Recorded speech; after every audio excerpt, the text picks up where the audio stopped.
I've seen individuals whose whole life and identity was connected to a sport.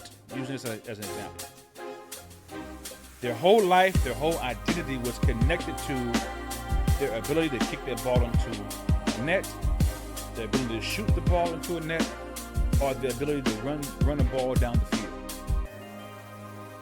And they got a sense of an adrenaline rush with all these people calling their names and giving them all kinds of things for free and perks in life that they never thought that they would have access to. They were caught up in that, and then they either got old and had to retire, an injury happened, or life just happened. And they begin to overthink who they are. They begin to second guess who they are. You know why? Because their identity, their ability to see themselves for who they are was not tied to having a strong sense of self-awareness. Their identity was wrapped up in, oh, I can do something that will warrant an applause. I can perform and people will love me. I can do this, I can sing, I can shoot, I can run.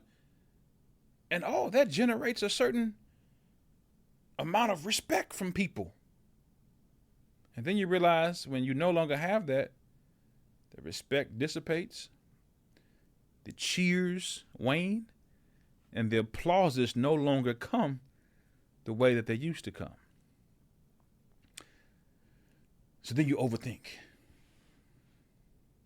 That overthinking sometimes sends you into depression, sends you down this road of anxiety and challenges that you don't have answers to by yourself.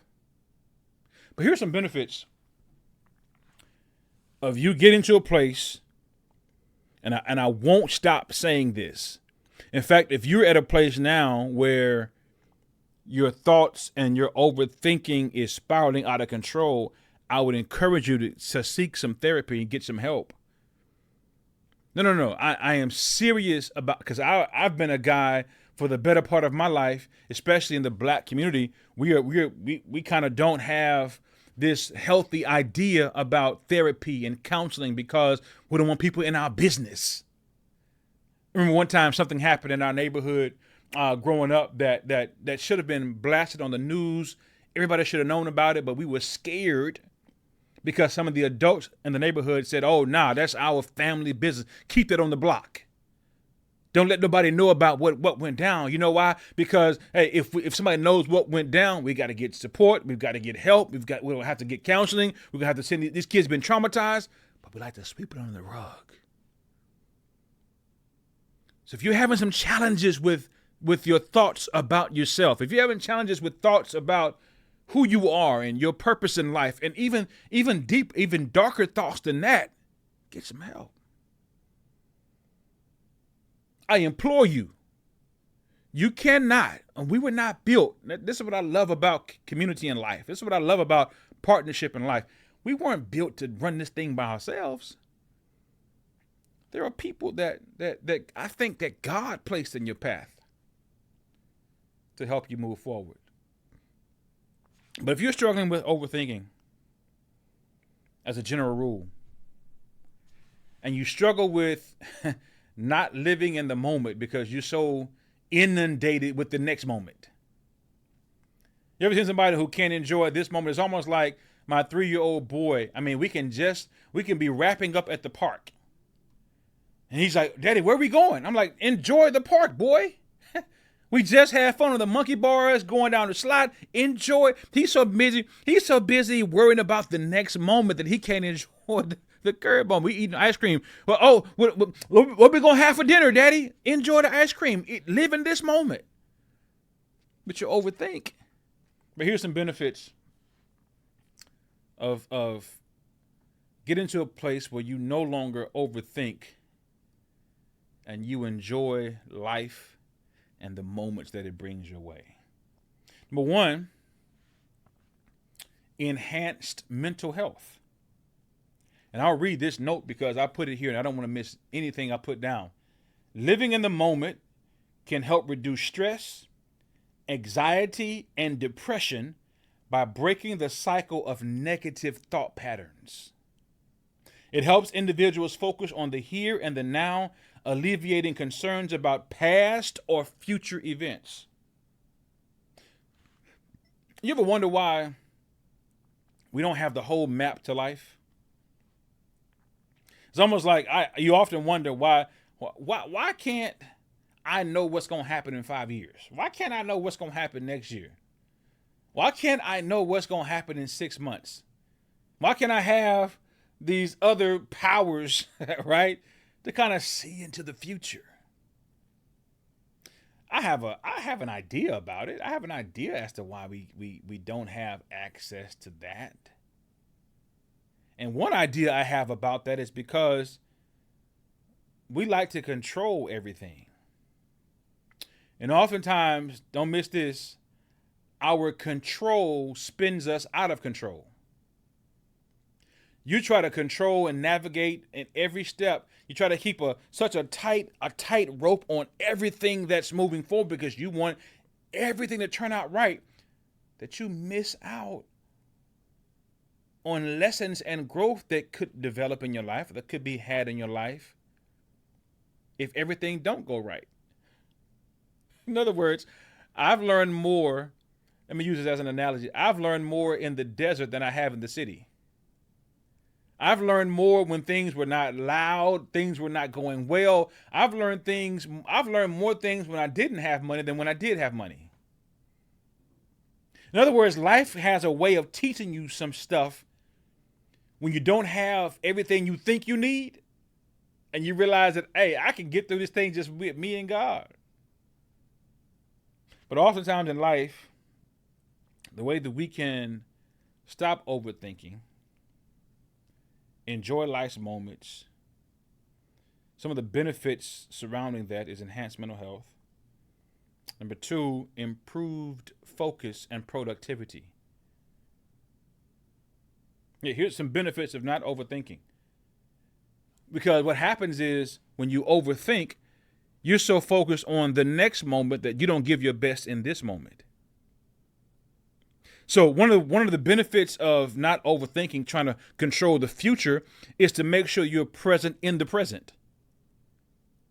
Improved focus on what you're doing right now is a benefit of not overthinking. Overthinking pulls you from this moment into other moments. And you lose sight of, oh man, what am I supposed to be doing right now? Oh, and if I miss a step right now, it may not put me in position to be there for the next moment. So I need to be present in this moment. It's almost like in college. I would tell people all the time, I'm X, Y, and Z based on graduation. I was so focused on getting out of college that I had a year. Don't you mess with me. I had a gap year and it wasn't a real gap year. It was a gap year where I flunked out and was on academic, I don't know what they call it, academic probation. I'm so focused on preparing myself for life after college that I didn't live in the moment when I was in college. And because I was so focused on after college and not focused on in college, I fooled around and was operating like I had already arrived. But had I sat down and stopped overthinking about the future and made proper preparation in that moment, maybe I wouldn't have been placed on academic probation and been better prepared for my courses and then been able to move forward more efficiently. The third benefit of, and we got 5 today, the third benefit of stopping this whole idea of overthinking and living in the moment is greater emotional regulation.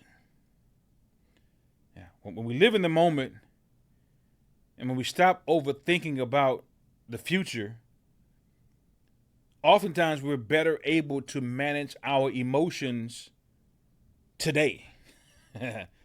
We're able to reduce the likelihood of being overwhelmed. Here's where I'm going. Being overwhelmed about what the future holds. Have you ever been in a place where, let me ask you this question. Have you been in a place where you were anticipating, let's say you and somebody had a disagreement and you agreed to maybe meet and kind of hash it out, talk it out, try to get over the misunderstanding.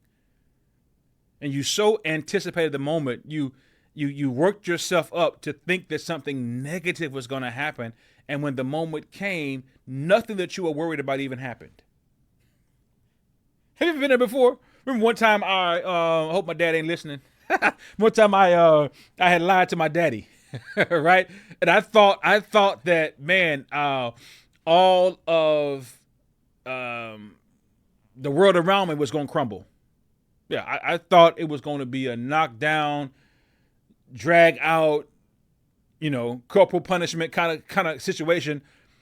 And he told me to sit down. And I was like, what?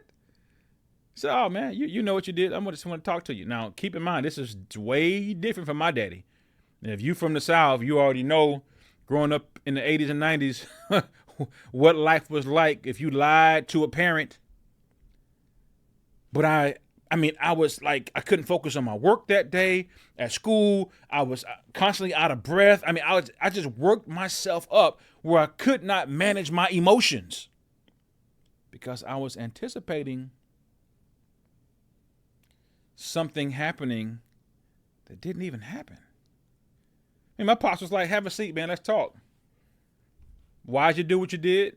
Okay. And then he blew me away. He said, well, what should be your punishment? I'm like, Brock, are you serious? Come on, man. He said, no. Based on, you know what you did. What should the outcome of that be? And I won't get into all that. But my point is, things turned out way better than I had anticipated. And I worked myself up to where my emotions were out of whack all day long because I wasn't able to focus on and live in the moment.